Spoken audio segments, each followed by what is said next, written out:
सभी को जय श्री कृष्ण। आज बैसाख मास के कृष्ण पक्ष की मंगलवार, जिनके हनुमान जी इष्ट देव हैं, उन्हें मंगलवार की कथा जरूर सुननी चाहिए। यदि आपके कुंडली में मंगल खराब हो या मंगल की अवस्था सही नहीं हो या गोचर किसी तरह का खराब हो या महादशा, अंतरदशा, प्रत्यंतर दशा किसी भी तरह में मंगल यदि खराब हो, उनकी शांति के लिए मंगलवार का व्रत किया जाता है। मंगलवार के प्रदायक देवता जब प्रसन्न हो जाते हैं तो आपको धन संपत्ति, जो सुख मिलना होता है वो प्राप्त होने लग जाता है।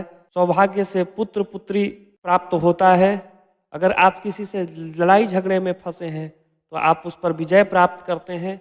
आपकी नौकरी में उच्च पदोन्नति होने की संभावना बन जाती है। तो मंगल देव यदि आपसे रुष्ट हैं या आप भगवान मंगल से और ज़्यादा कामना रखते हैं तो आप इस कथा को जरूर श्रवण कर सकते हैं। और जो भी इस मंगलवार के व्रत को करते हैं उन्हें सुख, वैभव, संतान की प्राप्ति तथा दुख और कष्टों का निवारण हेतु मंगलवार का व्रत करना चाहिए और साथ में कथा भी श्रवण करनी चाहिए। आइए हम मंगलवार के व्रत के विधि और नियम के बारे में जानें। मंगलवार के व्रत को कोई भी स्त्री पुरुष कर सकता है। मंगलवार के दिन सुबह उठकर दातुन से ब्रश करें और तिल या आंवला का चूर्ण लगा करके नदी या तालाब या घर में ही स्नान करके लाल रंग का वस्त्र धारण करके और चावल से अष्टदल कमल बनावे, फिर उस पर मूर्ति बना करके प्रतिष्ठा आदि करके लाल अक्षत, लाल पुष्प, लाल चंदन एवं लाल गुड़ से बने भोज्य पदार्थों का भोग लगा करके और भगवान को अर्पित करें। मंगल देवता का पूजन करें, ध्यान करें। इसके करने मात्र से आपको काफी फल प्राप्त होता है। मंगलवार की पूजा करते, व्रत करने और मंगलवार की कथा सुनने, आरती करने के बाद भक्तों में प्रसाद का बांट करें। जो भी इस व्रत को करते हैं उन्हें धन लक्ष्मी की प्राप्ति होती है। स्त्री तथा कन्याओं को यह व्रत विशेष रूप से लाभप्रद है। उनके लिए पति का अखंड सुख, संपत्ति तथा आयु प्राप्ति होती है। वह सदा सुहागन रहती है, अर्थात कभी भी विधवा नहीं होती। तो आइए हम मंगलवार का कथा श्रवण करते हैं। व्यास जी ने कहा, एक बार नैमिषारण्य तीर्थ में 88,000 मुनि एकत्र होकर के पुराणों के ज्ञात श्री सूत जी से पूछने लगे, हे महामुनि, आपने हमें अनेक पुराणों की कथा सुनाई है। अब कृपा करके हमें ऐसा व्रत और कथा बतलाएं जिसके करने से संतान की प्राप्ति होती है तथा मनुष्य को रोग, शोक, अग्नि, सर्व दुख आदि का भय दूर हो जाता है। क्योंकि कलयुग में सभी जीवों की आयु बहुत कम है। फिर इस पर उन्हें रोग, चिंता के कष्ट लगे रहें तो फिर वह श्री हरि के चरण कमलों में ध्यान कैसे लगा पाएगा। तब सूत जी बोले, हे मुनियों, अपने लोक कल्याण के लिए बहुत ही उत्तम बात पूछी है। एक बार युधिष्ठिर ने भगवान श्री कृष्ण से लोक कल्याण के लिए यही प्रश्न किया था और भगवान श्री कृष्ण ने युधिष्ठिर का संवाद तुम्हारे सामने कहता हूँ, ध्यान पूर्वक श्रवण करो। एक समय पांडवों सभा में कृष्ण जी से बैठे हुए थे। तब युधिष्ठिर ने भगवान श्री कृष्ण से प्रश्न किया, हे प्रभु नंदन नंद गोविंद, आपने मेरे लिए अनेक कथाएं सुनाई है। आज आप कृपा करके ऐसा व्रत या कथा सुनाए जिसके करने से मनुष्य रोग, चिंता का भय समाप्त हो जाए और उसे पुत्र की प्राप्ति हो। हे प्रभु, बिना पुत्र के जीवन व्यर्थ है। पुत्र के बिना मनुष्य नरकगामी होता है। पुत्र के बिना मनुष्य की पितृ ऋण से छुटकारा नहीं पा सकता और न ही उसका पुनंग नामक नरक से उद्धार हो सकता है। अतः पुत्रदायक व्रत बतलाएं। तब भगवान कृष्ण बोले, हे राजन, मैं एक प्राचीन इतिहास सुनाता हूँ, आप उसे ध्यानपूर्वक श्रवण करो। कुंडलपुर नामक एक नगर था। उसमें नंदा नाम का एक ब्राह्मण रहता था। भगवान की कृपा से उसके पास सब कुछ था, फिर भी वह दुखी रहता था। इसका कारण यह था कि ब्राह्मण की स्त्री सुनंदा के कोई संतान नहीं थी। सुनंदा पतिव्रता थी, भक्ति पूर्वक श्री हनुमान जी की आराधना करती थी। मंगलवार के दिन व्रत करके अंत में भोजन बनाकर हनुमान जी को भोग लगाने के बाद स्वयं भोजन करती थी। एक बार मंगलवार के दिन ब्राह्मणी गृह कार्य में अधिक व्यस्त होने के कारण हनुमान जी को भोग न लगा सकी। तो इस पर उसे बड़ा दुख हुआ और उसने कुछ नहीं खाया और अपने मन में ऐसा संकल्प कर लिया कि अब तो अगले ही मंगलवार को हनुमान जी को भोग लगाकर ही अन्न जल ग्रहण करूंगी। ब्राह्मणी सुनंदा प्रतिदिन भोजन बनाती और श्रद्धा पूर्वक अपने पति को खिलाती, परंतु स्वयं भोजन नहीं करती और मन ही मन श्री हनुमान जी की आराधना करती। इस प्रकार 6 दिन गुजर गए और ब्राह्मणी सुनंदा अपने निश्चित के अनुसार भूखी प्यासी निराहार रही। अगले मंगलवार को ब्राह्मणी सुनंदा प्रातःकाल ही बेहोश होकर गिर पड़ी। ब्राह्मणी सुनंदा की इस असीम भक्ति से प्रभाव से श्री हनुमान जी बहुत प्रसन्न हुए और प्रकट होकर के बोले, सुनंदा, मैं तेरी भक्ति से बहुत प्रसन्न हूँ, तू उठ जा और वर मांग। सुनंदा अपने आराध्य देव श्री हनुमान जी को देखकर आनंद की अधिकता से विहल हो श्री हनुमान जी के चरणों में गिरकर बोली, हे प्रभु, मेरी कोई संतान नहीं है और कृपा करके मुझे संतान प्राप्ति का आशीर्वाद दे, आपकी अति कृपा होगी। अब महावीर जी बोले, तेरी इच्छा पूर्ण होगी, तेरा एक कन्या पैदा होगी जिससे अष्टांग प्रतिदिन सोना दिया करेगी। इस प्रकार कहकर श्री महावीर जी अंतर्ध्यान हो गए। ब्राह्मणी सुनंदा बहुत हर्षित हुई और सभी समाचार अपने पत्नी से कहा। ब्राह्मण देव ने कन्या का वरदान सुनकर कुछ दुखी हुए, परंतु सोना मिलने की बात सुनी तो बहुत प्रसन्न हुए। विचार किया कि ऐसी कन्या के साथ मेरा निर्धनता भी समाप्त हो जाएगी।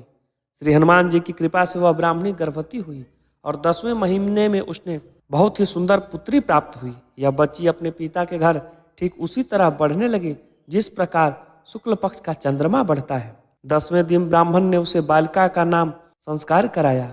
उसके कुल पुरोहित ने उस बालिका का नाम रत्नावली रखा, क्योंकि वह कन्या सोना प्रदान किया करती थी। इस कन्या ने पूर्व जन्म में बड़े ही विधान से मंगल देव का व्रत किया था। रत्नावली अष्टांग बहुत सा सोना देता था। उस सोना से नंदा ब्राह्मण बहुत ही धनवान हो गए। अब ब्राह्मणी भी बहुत अभिमान करने लगी।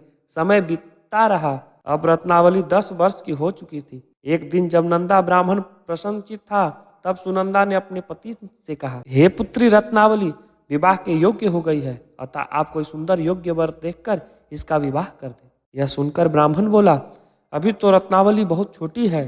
तब ब्राह्मणी बोली, शास्त्रों की आज्ञा है कि कन्या 8 वर्ष में गौरी और 9 वर्ष में रोहिणी और 10वें वर्ष में कन्या इसके पश्चात रजस्वला हो जाती है।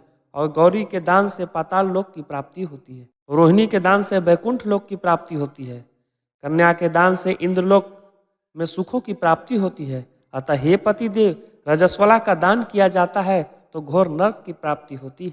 इस पर ब्राह्मण बोला, अभी तो रत्नावली मात्र 10 वर्ष की है और मैंने तो 16-16 साल की कन्याओं के विवाह कराए हैं, अभी जल्दी क्या है। तब ब्राह्मणी सुनंदा बोली, आपको तो लोभ अधिक हो गया है। लगता है शास्त्रों में कहा गया है कि माता पिता और बड़ा भाई रजस्वला कन्या को देखते हैं तो वह अवश्य नरकगामी होते हैं। तब ब्राह्मण बोला, अच्छी बात है, कल मैं अवश्य योग्य वर की तलाश में अपने दूत को भेजूंगा। दूसरे दिन ब्राह्मण अपने दूत को बुलाया और आज्ञा दी कि जैसी सुंदर मेरी कन्या है वैसा ही सुंदर उसके लिए वर तलाश करे। दूत अपने स्वामी की आज्ञा पाकर निकल पड़ा और पंपई नगर में उसने एक सुंदर लड़के को देखा। यह बालक एक ब्राह्मण परिवार का बहुत ही गुणवान पुत्र था। उसका नाम सोमेश्वर था। दूत ने इस सुंदर व गुणवान ब्राह्मण के पुत्र के बारे में अपने स्वामी को पूर्ण विवरण दिया। ब्राह्मण नंदा को भी सोमेश्वर अच्छा लगा और फिर शुभ मुहूर्त में विधि पूर्वक कन्यादान करके ब्राह्मण और ब्राह्मणी संतुष्ट हुए। परंतु ब्राह्मण के मन में तो लोभ समाया हुआ था। उसने कन्यादान तो कर दिया, पर वह बहुत खीन भी था। उसने विचार किया कि रत्नावली तो अब चली जाएगी और मुझे इससे जो सोना मिलता था अब वह नहीं मिलेगा। मेरे पास जो सब कुछ धन था उसे मैंने विवाह में खर्च कर दिया। अब जो शेष बचा है वह भी कुछ दिनों के बाद समाप्त हो जाएगा। मैंने तो इसका विवाह करके बहुत बड़ी भूल कर दी। अब कोई ऐसा उपाय हो कि रत्नावली मेरे ही घर पर बनी रहे, अपनी ससुराल न जावे। लोभ रूपी राक्षस ब्राह्मण के मस्तिष्क पर छाया जा रहा था। रात भर उसने अपने सैया पर बड़ी बेचैनी से करवट बदलते बदलते उसने एक बहुत ही क्रूर निर्णय लिया। उसने विचार किया कि जब रत्नावली को लेकर उसका पति सोमेश्वर अपने घर के लिए जाएगा तो वह मार्ग में छिपकर सोमेश्वर का वध कर देगा और अपनी लड़की को अपने घर ले आवेगा, जिससे नियमित रूप से उसे सोना मिलता रहेगा और समाज का कोई भी उसे दोष भी न दे सकेगा। सुबह हुआ तो नंदा और सुनंदा अपने जमाई तथा लड़की को बहुत सारा धन देकर विदा किया। सोमेश्वर अपनी पत्नी रत्नावली को लेकर ससुराल से अपने घर की तरफ चल दिया। ब्राह्मण नंदा महालोभ के वशीभूत हो अपनी मति खो चुका था। पाप और पुण्य को उसने विचार न रहा। अपने भयानक व क्रूर निर्णय को कार्य रूप देने के लिए उसने अपने दूत को मार्ग में अपने जमाई का वध करने के लिए भेज दिया, ताकि रत्नावली से प्राप्त होने वाला सोना उसे हमेशा मिलता रहे और वह कभी निर्धन न हो। ब्राह्मण के दूत ने अपने स्वामी की आज्ञा का पालन करते हुए जमाई सोमेश्वर का मार्ग में ही वध कर दिया। समाचार प्राप्त कर ब्राह्मण नंदा मार्ग में पहुंचा और रुदन करती हुई पुत्री रत्नावली से बोला, हे पुत्री, मार्ग में लुटेरों ने तेरे पति का वध कर दिया। भगवान की इच्छा के आगे किसी का कोई वश नहीं चलता।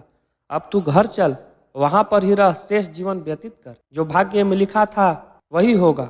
अपने पति का अकाल मृत्यु से रत्नावली बहुत दुखी हुई। करुण क्रदन व रुदन करते हुए अपने पिता से बोली, हे पिताजी, इस संसार में जिस स्त्री का पति नहीं है उसका जीना व्यर्थ है। मैं अपनी पति के साथ ही अपने शरीर को जला दूंगी और सती होकर अपने इस जन्म को माता पिता के नाम के तथा सास ससुर को यश को सार्थक करूंगी। ब्राह्मण नंदा अपनी पुत्री रत्नावली के वचन को सुनकर बहुत दुखी हुआ और विचार करने लगा कि मैंने व्यर्थ ही जमाई का वध का पाप अपने सिर ले लिया।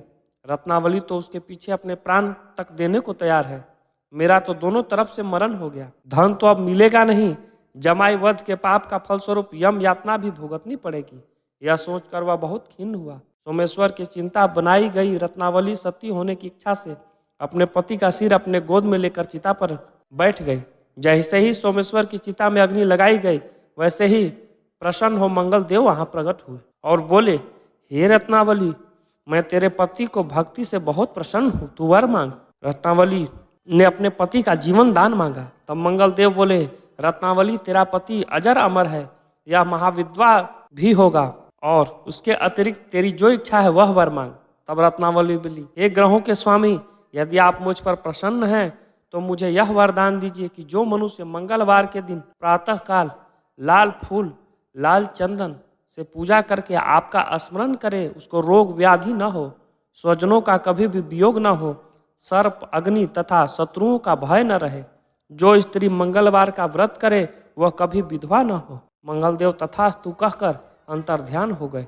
सोमेश्वर मंगलदेव की कृपा से जीवित हो उठा और रत्नावली अपने पति को पुनः प्राप्त करके बहुत प्रसन्न हुई और मंगलदेव का व्रत प्रत्येक मंगलवार को करके व्रत राज और मंगलदेव की कृपा से इस लोक में ऐश्वर्य को भोगते हुए अंत में पति के साथ स्वर्ग को चली गई।